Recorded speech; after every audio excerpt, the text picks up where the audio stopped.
In the latest basketball newsletter from the New York Times NBA writer Marc Stein, a number of advanced scouts give their takes on whether they're buying or selling on some of the league's most noteworthy teams at the halfway point of this season. On the Warriors, one Eastern Conference scout says don't panic at their so-so start. On the Western Conference leading Nuggets, another says they are legit, and wonders why they don't get more attention.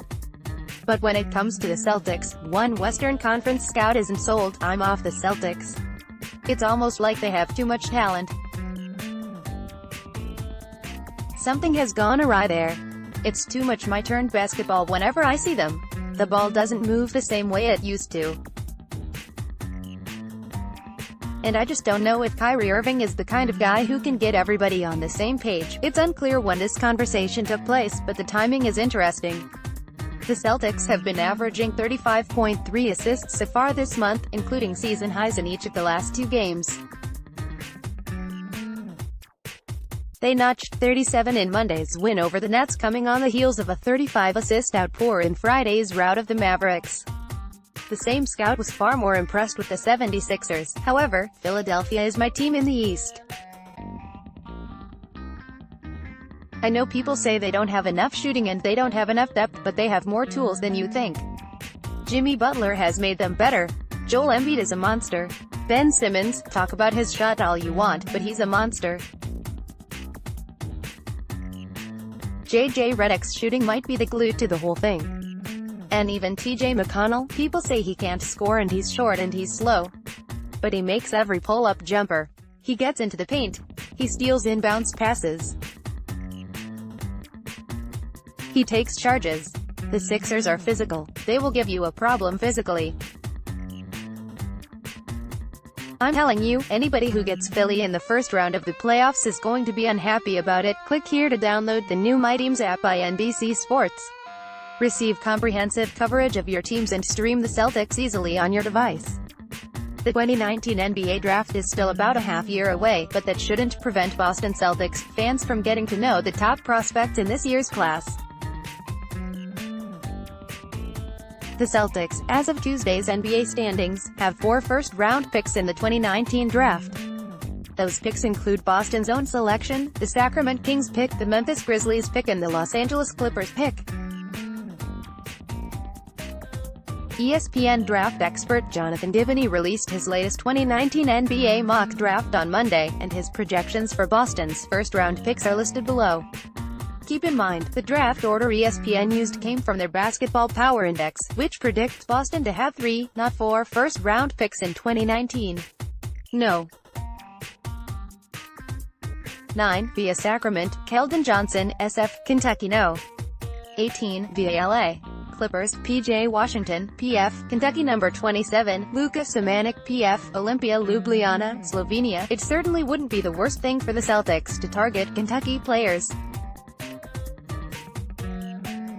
Wildcats head coach John Calipari does a great job preparing players for the pro game, and 7 of his players have been drafted over the last 2 seasons.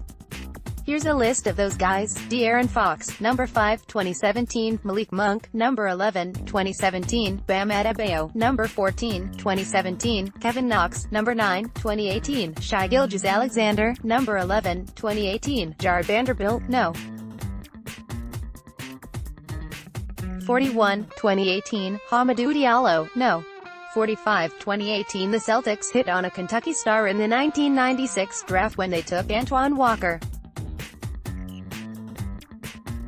Boston's last 2 Kentucky draft picks, Ron Mercer in 1997 and James Young in 2014, were busts. It'll be interesting to see what the C's do with all of their 2019 draft picks. They already have a loaded roster with pretty much no minutes to spare.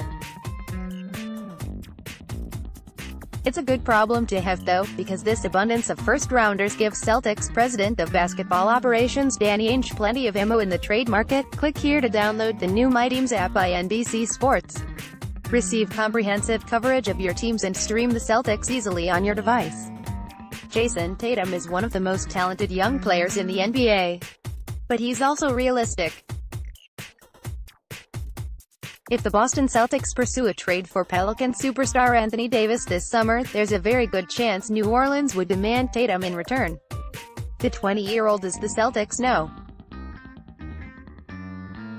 one trade asset, after all, and the Pelicans would be silly to settle for anything less than a king's ransom in exchange for a player like Davis.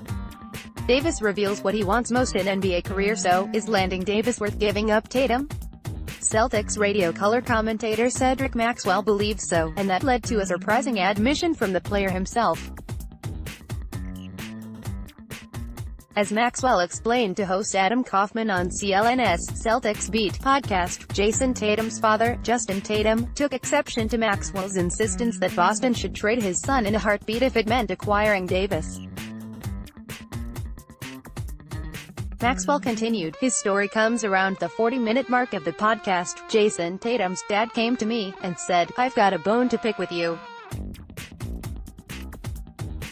You said you'd trade my son for Anthony Davis, and I said, and he said, well, I probably would trade him too if he wasn't my son." Maxwell then took that story to Jason, who came right out with it. "Yeah, I'd trade me too for Anthony Davis," Tatum told Maxwell. Before Celtics fans take this the wrong way, Tatum isn't demanding a trade. He doesn't want out of Boston. He and his father simply are praising the talents of Davis, a transformative talent who's one of the top 5 players in the league. And if such a player becomes available, everyone should be on the table, even a budding young star like Tatum. Apparently no one knows this more than Tatum himself. Score 1 for self-awareness. Click here to download the new My Teams app by NBC Sports. Receive comprehensive coverage of your teams and stream the Celtics easily on your device.